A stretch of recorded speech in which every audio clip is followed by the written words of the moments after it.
pleasure to introduce Melodie Ridge Schaffer, and some of you may realize that Melodie is Howard Ridge's daughter.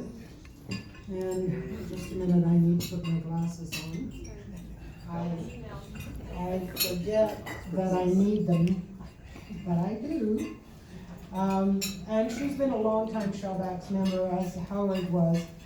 She sailed and raced out of the RCYC on a variety of boats, from dinghies, Laser 470, L14, I don't know, International 14, to keel boats, the Shark C&Cs 8-meter and the J105. Lots of experience. So she's currently our crew member for the Clipper Around the World race, and she just finished the Southern Ocean leg, which was a 3-week race from Cape Town to Fremantle.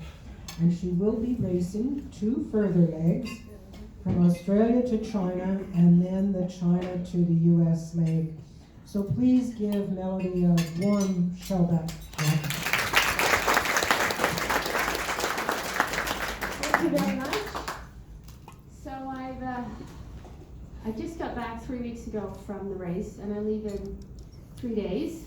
So it's been a bit of a scramble with Christmas and family and unpacking and drawing all my gear and getting ready, and I think I'm back on my 3-hour sleeps at night again, trying to get ready. Anyway, we'll give this a shot with this presentation. So the Clip Around the Race, World Race, is similar to the Volvo race, except it's for amateurs. So you don't get paid. In fact, you have to pay to do it. And the actual race itself, let me just get this going here, 1 second. 1 sec, hang on 1 sec. There we go. Does that help you guys? So it's an 11-month race around the world. There's 8 legs to it, and you can do the entire race, or you can pick different legs to participate in. So I just did the bottom one, going from Cape Town to Australia to the Southern Ocean. So I decided to do this. I've always raced, I've always sailed. I grew up at RCYC, I raced pretty seriously in dinghies, had pretty high aspirations with it, and ended up sailing with my family and club racing. And 3 years ago, I went and did an offshore race. I went into the Caribbean 600, which is a 600-mile race down and around Antigua. And I never raced offshore. I had no idea what offshore sailing meant in any way. And I loved it. I went back the following year, did it again. And I came home from that race, and I realized, and I told my family, I said, I forgot who I was. I forgot how much I love sailing, and how much it's a part of me, and how I'd sort of put it aside because I had been busy with the family and life and everything else. And I said, I need to make time for this in my life again. And so this is what I've been doing. So I signed up for Clipper 2 years ago.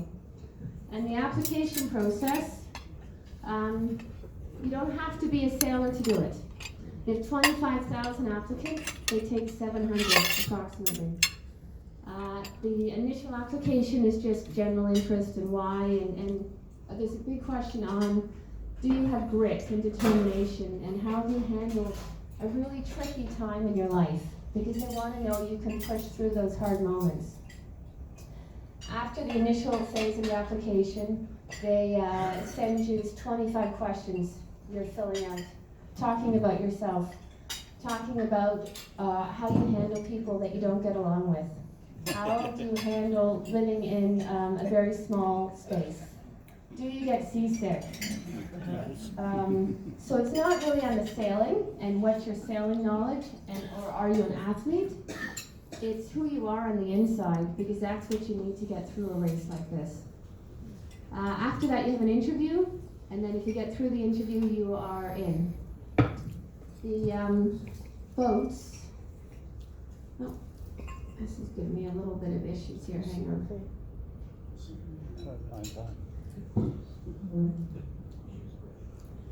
There we go.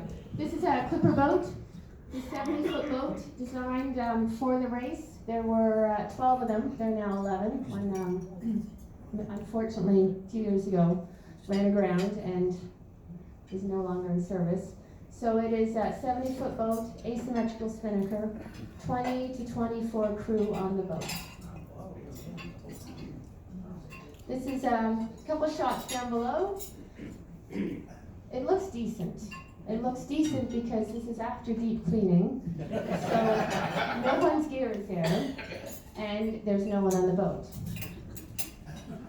This is the forepeak area with all the sails. This is the galley area. There'll be more shots, but just to give you some perspective of what it is. So once you make it in and you're accepted for it, you have to go and do 4 weeks of training in England or Australia. You can do it week by week or all 4 weeks together. And so I went to the training thinking, okay, not everyone here sails, and I have a lot of sailing experience. This is going to be great. I'm going to be shining through this. And I put this picture up because it's from the first week, and I am doing it completely wrong. I thought I knew boats, and you get on these boats, and they are really big. And the way of handling the winches and ropes is completely different than what you do on any other keel boat. So you can see there with my left hand, I have my thumb pointed towards the winch. You absolutely cannot do it on boats like that, because the force of the line, if it ever gets taken from you, if your hand is pointed down, your hand will get sucked into the winch, and you will lose your thumb.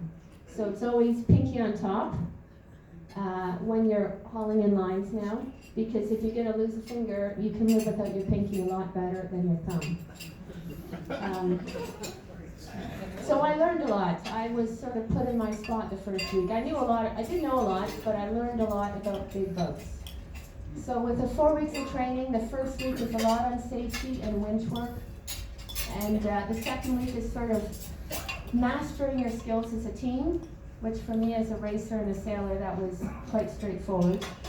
The third week is spinnaker work. And again, being really big boats, and really the spinnaker is the size of a tennis court. So managing that sail, hauling it in, repacking it, it's a huge, huge effort.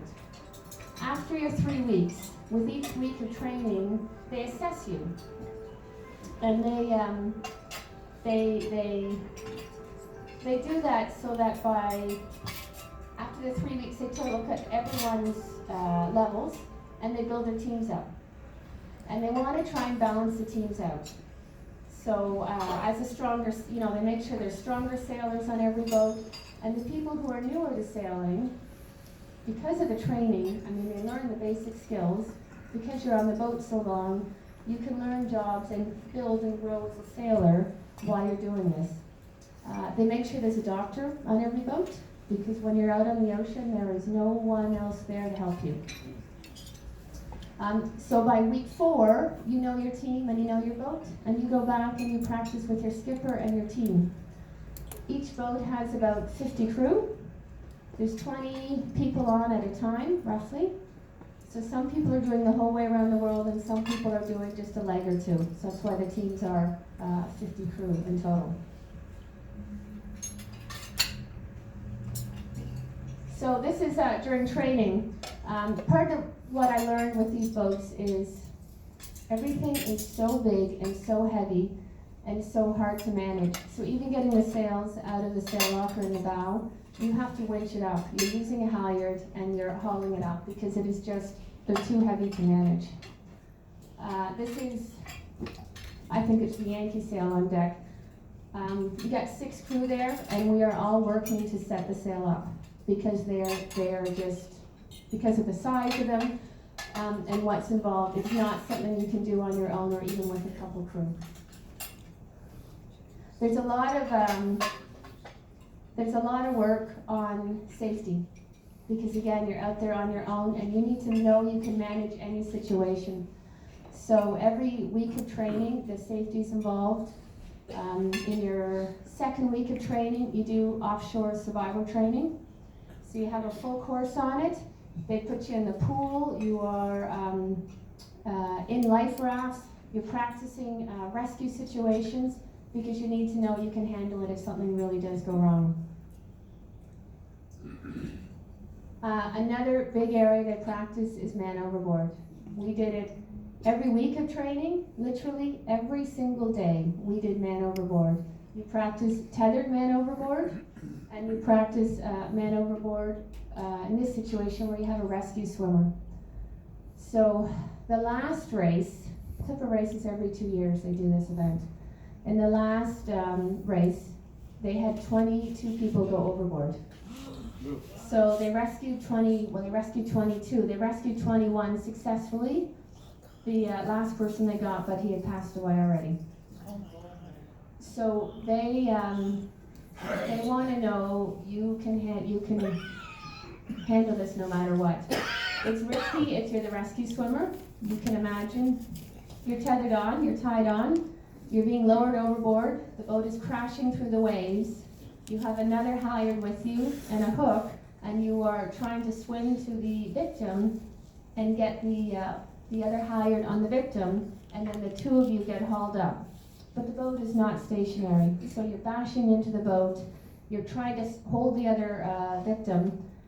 It's quite risky. So all the practices we do, we all have to take turns at every roll. They have a man overboard dummy. They call him Bob in every boat. So it's a 90-kilogram mannequin that literally every day the skipper will randomly toss over the side or back of the boat, and you do your man overboard rescue. So I did level 1 training. It's fine. Level 2, one of my teammates did it before I was back, and they did their man overboard, and they didn't pick him up. They lost him. So the training is offered in England and Solent. He said it wasn't dark, it wasn't wavy. They had people pointing to watch where the mannequin had gone. They still lost him. So the crew was a little bit shaken up because you think this is in a pretty safe environment, and they weren't able to find the mannequin. And I wrote my teammate and I said, I feel sorry for whatever boat or person discovers this mannequin, who's going to think it is someone that is a real person, because they're dressed, the mannequin, I should have put a picture, the mannequin is dressed fully, full dry suit, boots, life jacket, looks very much like a person, and is 90 kilograms in weight, so they do it so it is like a real life situation. This is still from training. This is my level 4 training, so this is I think there's about 15 crew. So you can imagine if there's 20, 24 crew on the boat, how crowded it is. Put this picture in. You can see we're all in front of, there are some hash marks across the boat. So Clipper calls that the cockpit control zone. What it is it's around your traveler. And they do that because, again, unfortunately, they had someone who was standing near the traveler when there was a crash drive, and the person was taken out by the traveler. And so now they have a zone there where you're not allowed to be in. So you can't be aft of the coffee grinder, which the mate is standing in front of, to the steering wheel. You're not allowed to be in that zone at all if the wind is beam reach or aft. So they don't want to take any chance of the boom ever swinging across and taking you out. I think I have one of the pictures just to show again how we are always sort of shifted forward on the boat so we're away from that zone. Okay, so you've done the 4 weeks of training, and then I went mid-November, early November really, to Cape Town, and we went out for a refresher sail because I hadn't been on the boat since June. Other people hadn't been on the boat since, could have been 2 months prior, it could have been a year prior, depending on when their training ended. So you have 1 day as a refresher sail with your team. You can see the guys here, they're sweating up on the starboard side here. They're sweating up the, I don't know what sail we're pulling up, main maybe. We had 30, 40 knots of wind, so it was a beautiful day to be sailing. And we practiced everything. We practiced reefing, we practiced the spinnaker, we practiced man overboard. Just a quick run through of it all to remind yourself again of the boat and how everything works, and so you're ready for it when the race begins. So my boat, on leg 2, it's been a grim topic, but they had a couple injuries. So they were late arriving into Cape Town. They had 2 people who fell. One person fell, they broke 5 ribs, punctured their lungs. Another person fell and broke their shoulder. And they were so far in the middle of the ocean, they couldn't get airlifted off, they couldn't get to another freighter, they couldn't get picked up in any way. So they had to sail on with these injured crew and sailed a little slower. So my boat arrived late, so it meant when we were there, instead of just training and prepping, we were cleaning.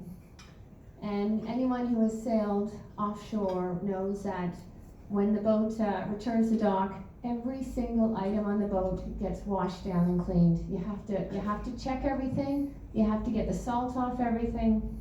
So we had 2 days of absolutely cleaning every item on the boat.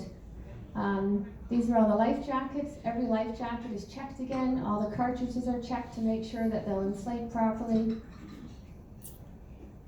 The bilges, one of the glory jobs. 6 hours spent scrubbing out the inside of the bilges. There's 3 of us doing this. One of the jobs that I had with the cleaning was I did the safety check on the boat, which is about, I don't know how many pages, 9 pages long. Thank you. Every single item on the boat you check. Every stanchion, every line, every cleat, every single aspect you check. And I discovered that the pulpit, a couple of the bolts on one of the feet of one of the legs were missing the nuts underneath. So the pulpit, the leg was loose. So this is one of my crewmates inside the very bow, working with someone from above to put on the nuts again to make sure the pulpit would be secure. And I included it as well.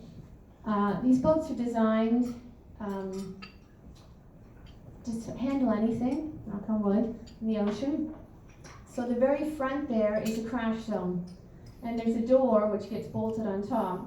And so if we run into a container or a whale or something in the water, even if you lose your entire bow, it's sealed off. And so it's a contained area where you can have a crash and puncture a hole in the boat, and your boat will still be fine. You can keep sailing with it. And throughout the boat, I think there's 4 zones on these boats, I'm trying to remember, where they have doors, almost like submarine doors. They are that strong that you can shut to close off. So again, if you have a hole in the boat, in the middle of the boat, you can contain the water in that area and keep other zones that are still going to keep you afloat. Titanic. The sails, everything you're responsible for on the boat, and the sails in particular, we have a sewing machine on the boat. You'll see, I think there's a picture later on it. You're responsible for managing the sails. If you have to go and take it to a sail loft for repairs, you're paying for that, and you're also paying for it in race points. And so the sails are very carefully managed by the crew to make sure they can last the entire year. Of course, you do a rig check. So 70-foot boat, 90-foot mast. It's a long, long way up. But every month the boat is on shore. The track is checked. Every bit of the rigging is checked to make sure that it's intact. So this picture shows the prep for the food. There's 24 people on the boat for 3-4 weeks at a time. It's a lot of food to manage.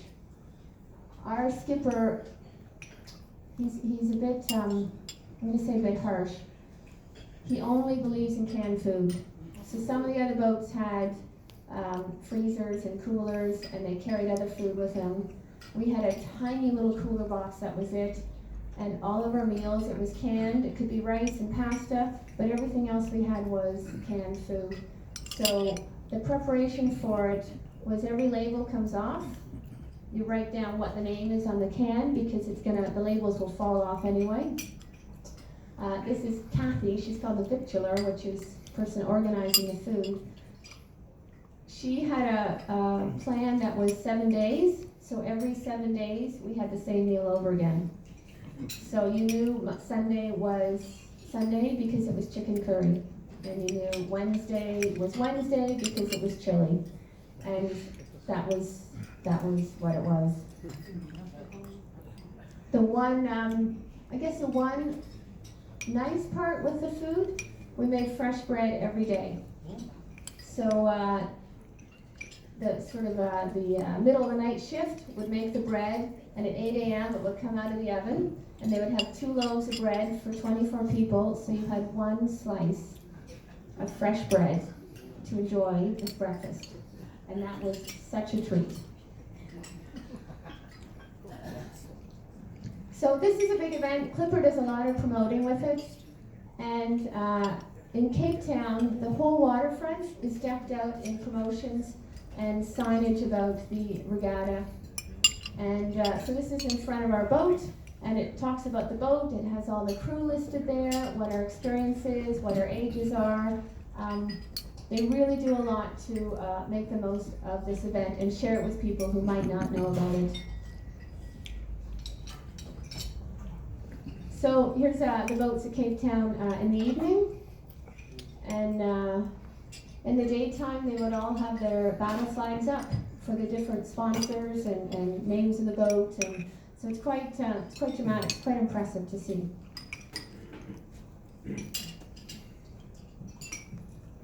So this is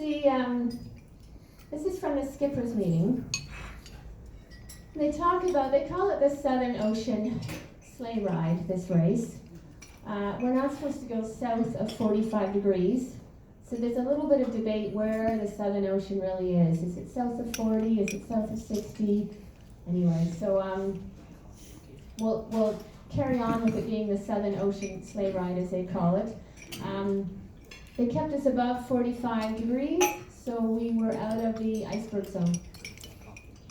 So it's just a basic safety for that, because if we went further south, of course, with the world and the shape of it, it would be a shorter route. But then you have a risk with safety. So my husband and son came over to Cape Town to see me off. I have 3 kids, 2 in university, 1 in high school. My 2 university kids have raced offshore with me, so they have an idea what it's about. And my youngest is not as keen a sailor, so my husband very kindly said, well, let's come over and we'll see you off, and you'll have an idea then of how big this event is and what it's all about.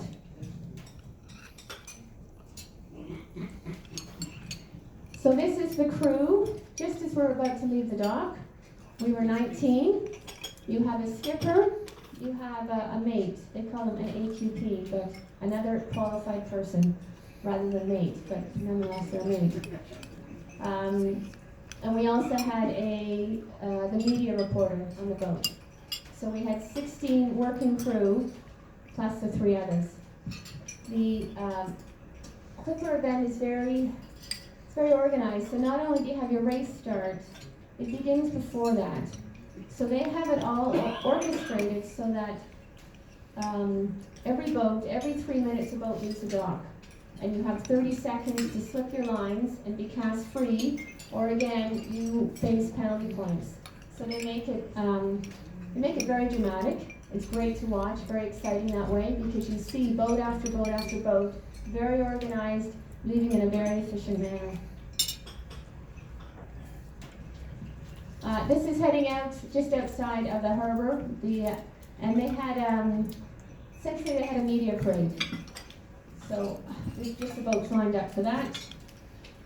We had after the media parade, before the race began, we did another man overboard drill. We did another tethered man overboard drill, all recorded in the logbook. You have to prove that you've done it, and it has to be done within a certain time frame before the start of the race. We then had the start of this just before the start of the race. After that, my camera was away, obviously, because I was busy. Here we are racing.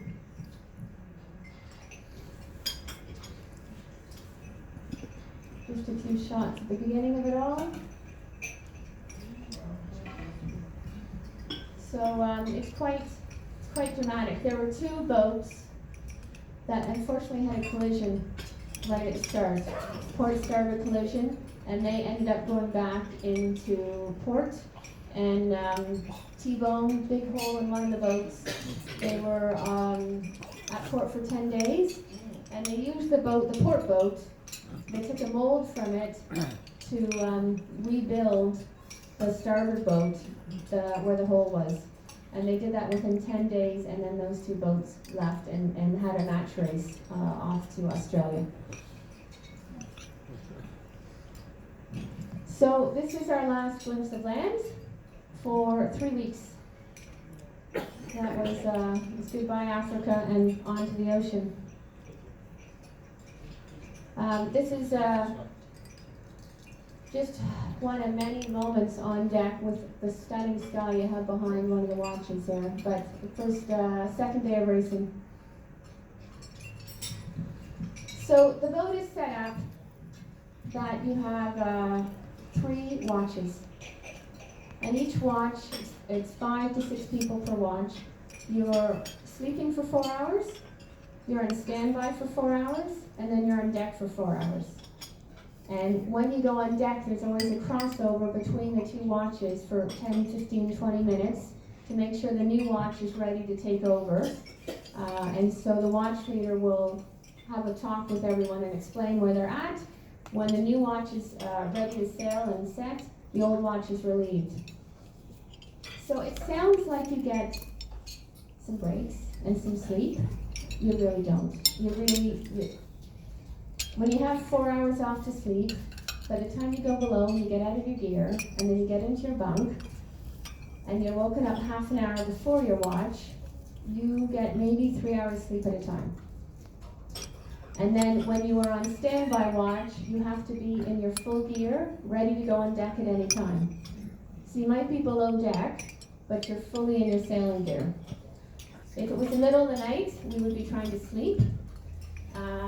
If it's daytime or evening, you're working.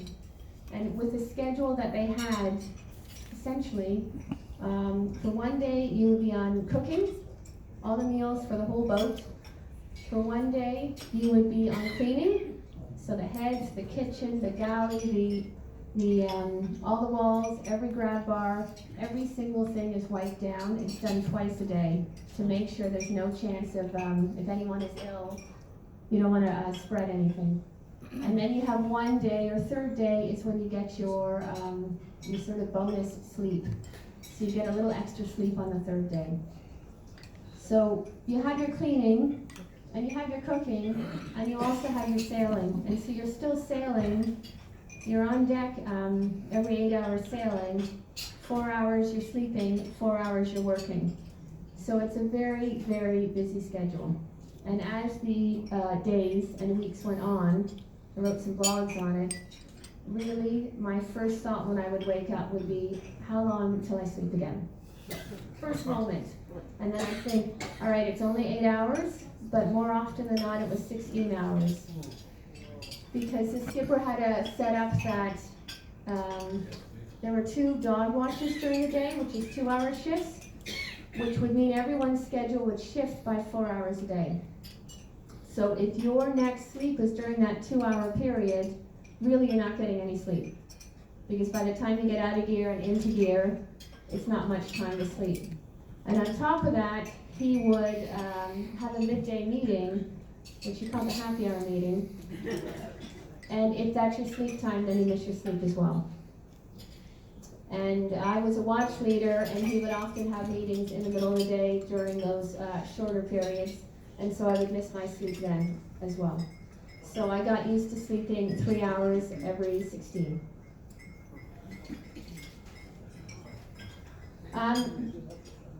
Yeah, and you wonder sometimes, you do. So picture me at the helm. This is the toughest boat I have ever helmed. The force on the wheel, absolutely. I was the only female helmsman on the boat. Even the guys literally are hauling on the side of the wheel at times, trying to steer the boat. The person here is Ryan. He was my co-helmsman for my shift, and newer to helming, so I had to teach him a little bit. But he's a big, strong guy, and he would be on the wheel. We would do 30-minute stints and take turns. And sometimes I'd be below with the skipper or figure out navigation and extend his time on the wheel. And I would hear him calling for me to come up because his shoulders would be aching or his arms would be aching. And it's a really, really, I got stronger and better. It's a really tough boat to helm. So I'm only so tall. There's one of those, I don't have a picture. You have the ramp on the floor to compensate for the heel of the boat. I would stand at the very top of that to try and get taller and above the wheel. I would sometimes stand on my toes to be taller. I would sometimes stand on one foot and have one foot on the bottom of the wheel, using that to help me turn the wheel because my leg is stronger than my arms. So it was, I don't know why they're so hard to helm, but really the helm is, it's not an easy boat. The other cute aspect with helming is with that traveler area and that cockpit control zone that you're not allowed to be anywhere around the traveler. If the wind is abeam or aft, you cannot step over the traveler. So to get to the wheel, you have to crawl under the traveler. So back and forth, you are crawling. I've never crawled so much in my life. This is the skipper during one of the happy hour chats talking about, he would do it every day to give an update on the weather, to give an update on the course, where other boats are. You know, we would get tips about what's happening with the other boats, the two boats that were in the collision, how they were progressing, because we have no other news. When you leave shore with Clipper, you hand in your SIM card, so you have no communication even if you're near shore. And obviously in the middle of the ocean, there is no communication. So you can email. Clipper monitors the email, and they make sure you're receiving no information into your email that might be helping with the race itself. So they're monitoring what's going in and out. So I would send messages home to my family and give them updates on it, but otherwise you don't hear very much about what else is going on in the race. So one of many storms. People have asked if it was as, I guess, scary or tough as I expected. It wasn't, but we still had a lot of storms. We probably had 9 or 10 days with some pretty rough weather. The one storm with winds of 50 knots gusting to 80. So that's hurricane level winds. Somehow, really in my mind, I thought it was going to be worse. I think I've seen too many videos on it, so I was expecting more than that. This is dawn one morning, and you can see the waves. And you know, pictures never show waves. They really, really don't show waves. So this gives you a little taste of it. You just have to magnify it for what they were like, because they just grow and grow and grow. You'll see, a lot of the time, you'll see pictures from the Clipper race, and you see the crew are tucked into the cockpit. And they do that for safety, because the waves are so strong. If you're sitting on the side deck the way you normally would with racing, and a wave comes, you are going to get bowled over and probably end up with a broken rib and hurt. So most of the time when you're on deck, if you're not helming or working a sail, you are tucked into the cockpit there. You're tethered on. You're always tethered on the boats, unless it's a very calm day. But if it's 15 knots of wind, if it's nighttime, or if the skipper calls for it, you are always tethered on. And our tethers have the double clips. So if you're tethered on and you have to move, before you move, you have to get to your next spot, tether on, come back and untether your first one, and then you go forward. So to go to the bow of the boat, even with the jack lines, it's still a very slow process. Okay. Just another shot showing the crew tucked in there. I think possibly sleeping. It looks like it. Their eyes seem to be I just put this in real quick. There are so many lines in the boat. I don't know how many times we are coiling the ropes every day. Hundreds, it seems. So every time you are reefing or taking out a reef or setting the spinnaker, you are forever checking the lines, laying them out, coiling them, making sure they are clean and ready to run. And with the talk of the men overboard, they make sure that the staysail is always ready to drop immediately. The Yankee sail is ready to drop immediately. So if you lose someone overboard, first thing you do is crash tack the boat, heave to. You drop your 2 foresails, make sure there are no lines in the water, then you get your engine going, and then you turn around and you go pick up the person that went over. So they make sure that the halyards are always ready to run in case that should happen. Just shot of a beautiful day, waves behind. So Clipper does a lot of, there's a lot of promotion. So my jackets are covered in different advertising. The sail is covered in advertising. The boom is covered in advertising. You can see that with his jacket and the sail right there. I put this one in because on Clipper, everyone can do anything. So it's, I'm on the coffee grinder with one of my crewmates, and so it's a little bit of girl power on the coffee grinder. So we might be a little bit slower, but when you're racing offshore and you're going such distances, generally that doesn't matter. And in fact, I found that Ron, do you want coffee? sometimes it's better to not be the big burly guy trying to haul a sail up. Because if you get stuck in any way or there's any issue, the big guys just barrel on through it, and then you find out you got something's broken, or a tear in the sail, or there's a reason why it's not going. And so sometimes it's not so bad not being the big burly guy, because it might be slow and steady, but then the sail goes up and there's no damage to it.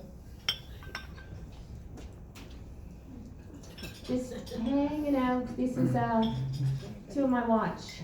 So we were called the Blue Watch. We were just color coded. There were 5 of us. Just told a joke. What's that? They have smiles like somebody just Yeah, told I a joke. think so. You know what? Ina in the middle, she's an around the worlder, and she just figured out that position for laying in, and she's like, it's the most comfortable spot. It's been 3 months of sailing, and she just sort of figured out that was a good way to hang out.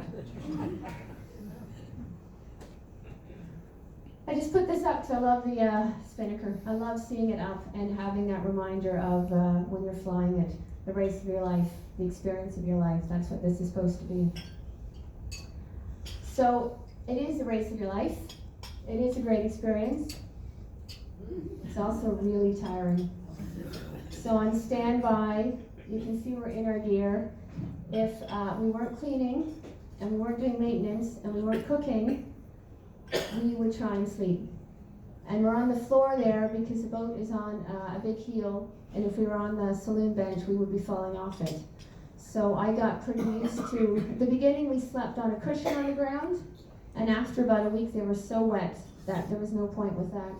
I very happily just slept on the cabin floor.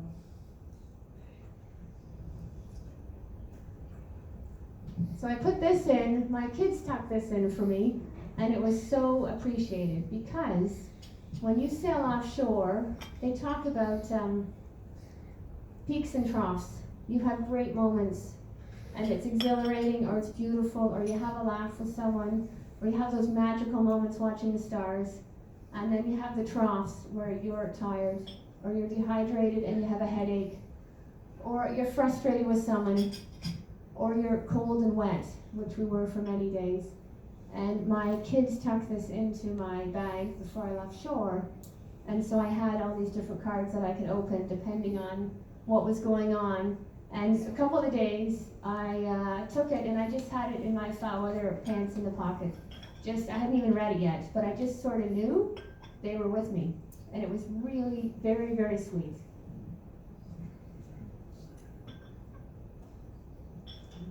But you have the beautiful moments. You have the beautiful skies. You have the time talking with people. I mean, we are racing the whole time, but there's a lot of time you are just, you're working the sail, or you're, you know, next to the wheel ready to helm, but you have a chance to talk, and you end up collecting yourself a lot as a person, I think, because you have all this time, and because you're away from the busy life that we have here.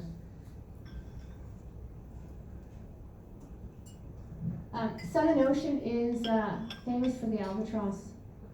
The entire way across, we saw the birds were soaring behind the boat, and they have 6-8 foot wingspan. So, sort of shows it here. I mean, it looks a little bit like a seagull, but they are beautiful, majestic birds, and they are playing often. The birds is off the mainsail, just hanging out behind the boat, and we would spend every day. I'd be out there. If I wasn't watching the sails, I'd be watching the birds.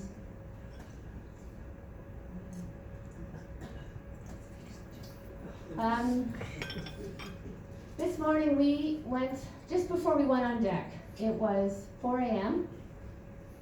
Doesn't look like 4 a.m. there. Because we were traveling east, we would catch up the time. Every 3-4 days we would catch up the time. We'd spring our clocks forward by an hour.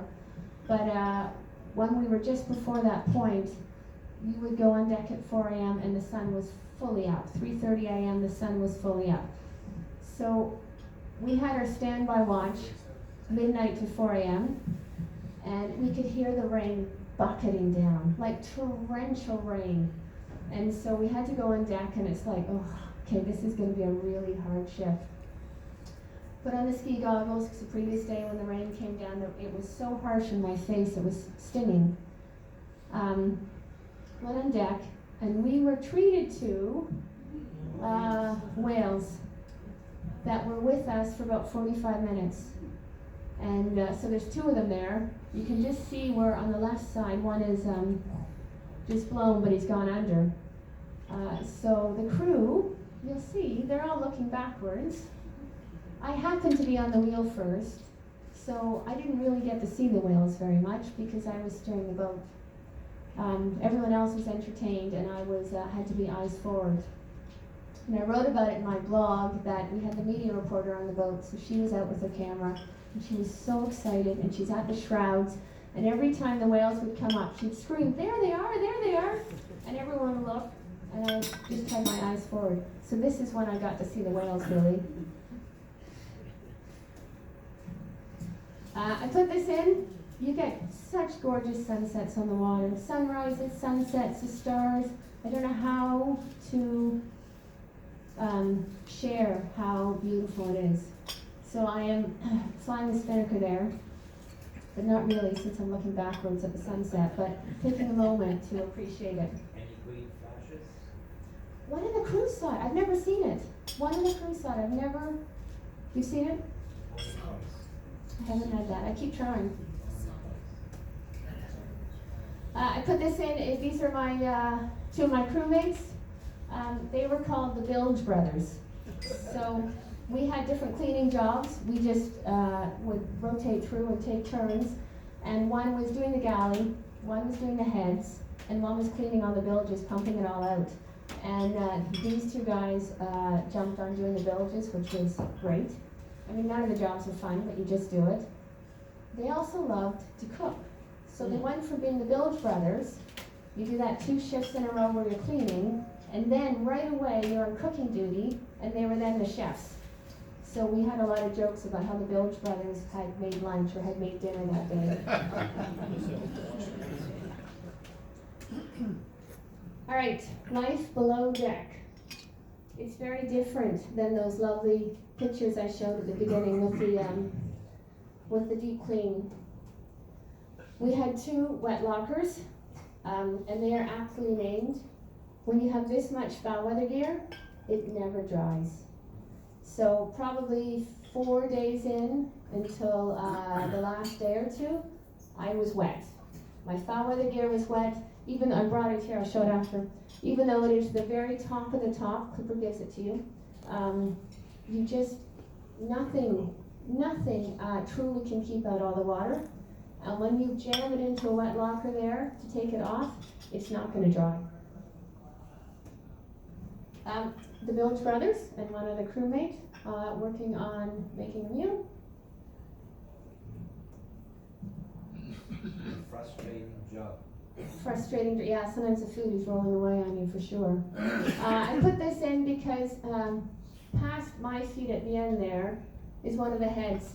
So to go to the head, inevitably everyone is sitting on the high side, and if you're going to the head, you are doing this little jumping game. It felt like the Frogger game when you're trying to get past everyone's feet every time when you have to go by to get up to the head. It's a bit blurry, this photo. This is my watch. We're on standby. We're fully decked out. We're ready to go on deck, and we are catching a little bit of sleep. You become very close very quick because there's very little space. So you better be ready to put your head on someone's shoulder or on their lap or lean on them to sleep because there's no other way you're going to get any rest.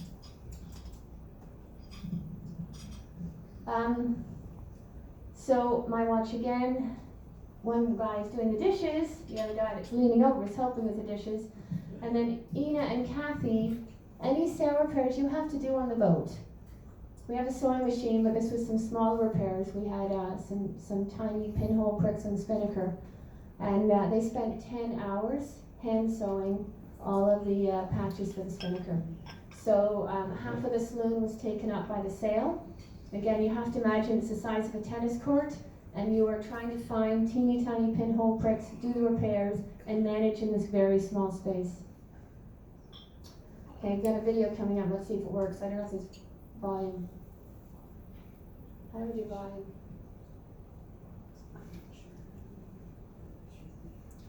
Let's see, hang on, let's see if I'm there.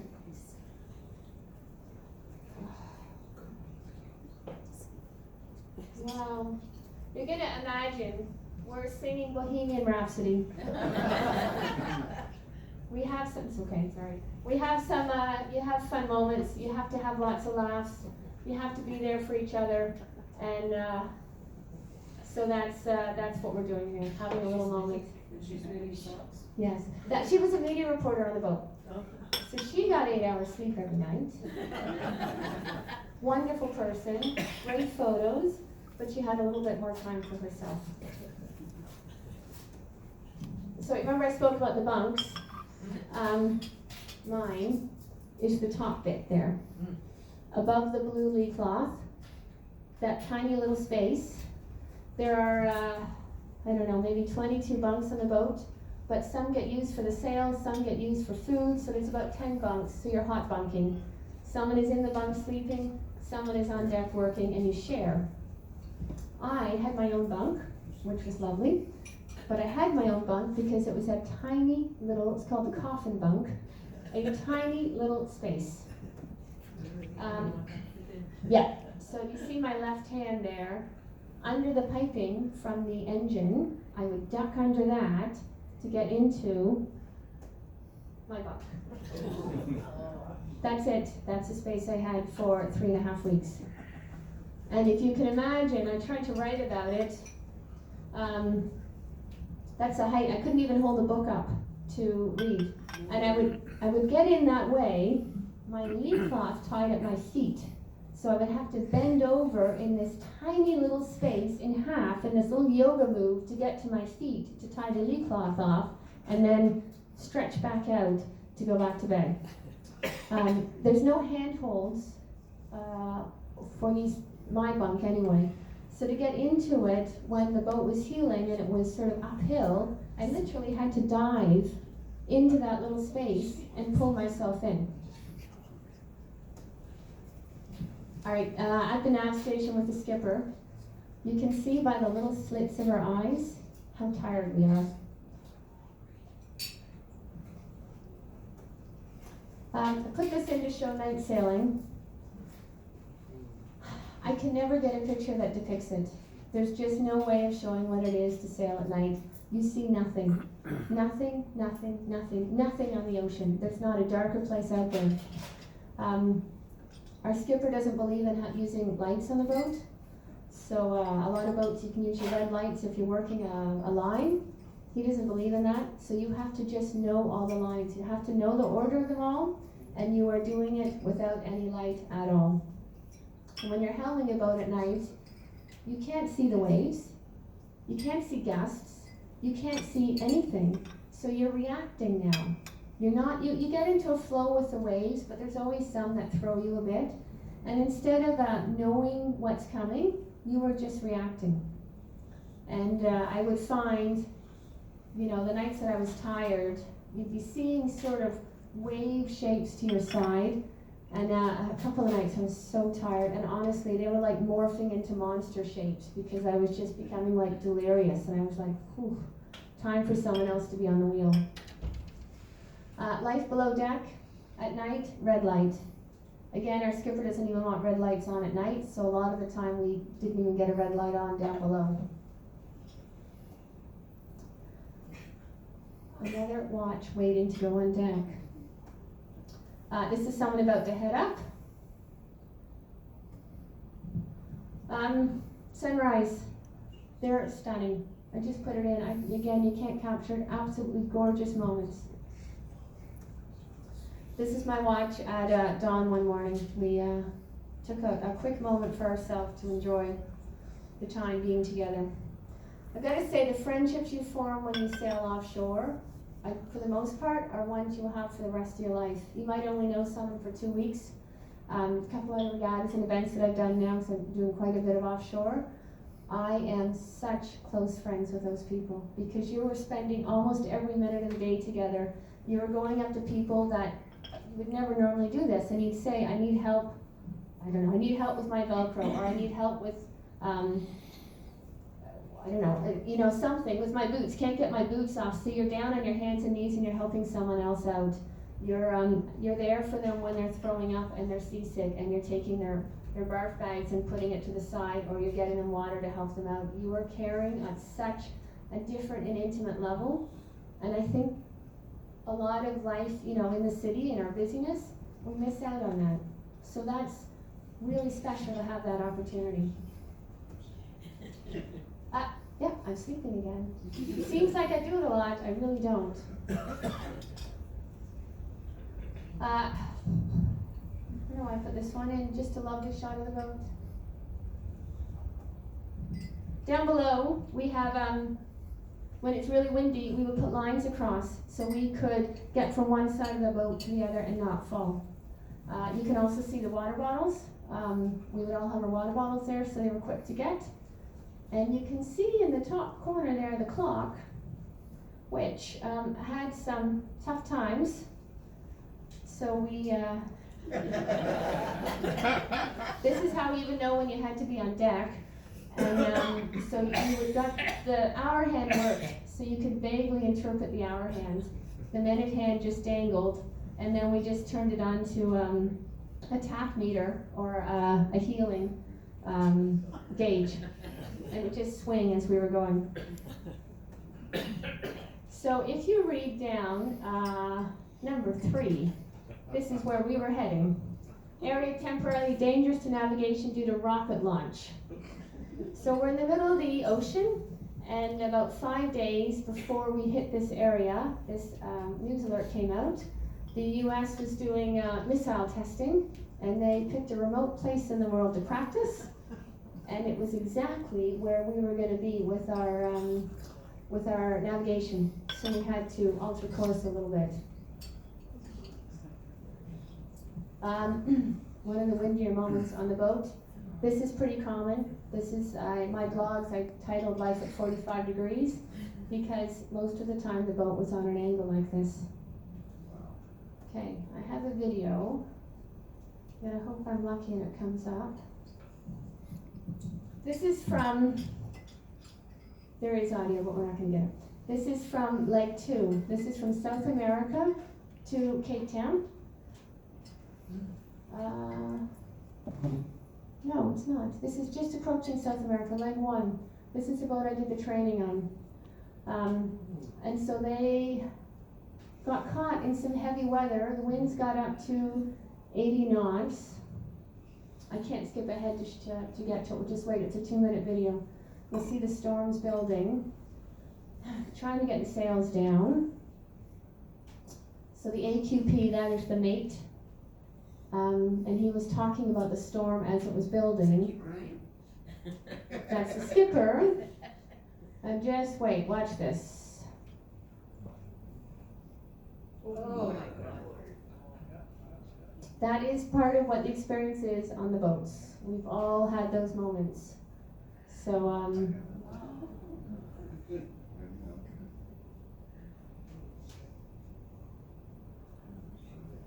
so I watch this a lot, and this is what I was expecting every day. That's what we had.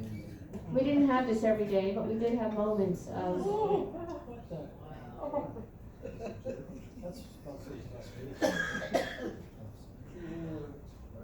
So you'll see their spinnakers and tatters. They have to repair it. You don't get another spinnaker, so they will be piecing that together. So Ryan is here and he's talking about how, you have squall after squall coming in, you reef your sails, you drop your sails, and he said, they went to release the tack line on the spinnaker to take it down, and it jammed. And they got caught in the storm. So all of the boats had this storm, they had 24 hours, and they had this just massive electrical storm.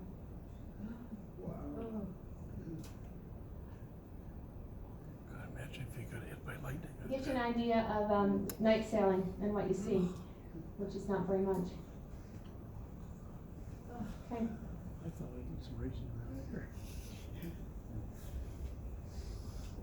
So I put this in reefing.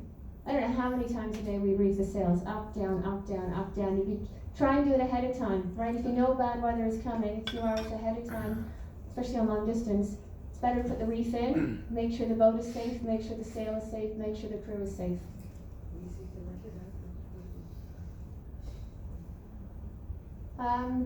Just put a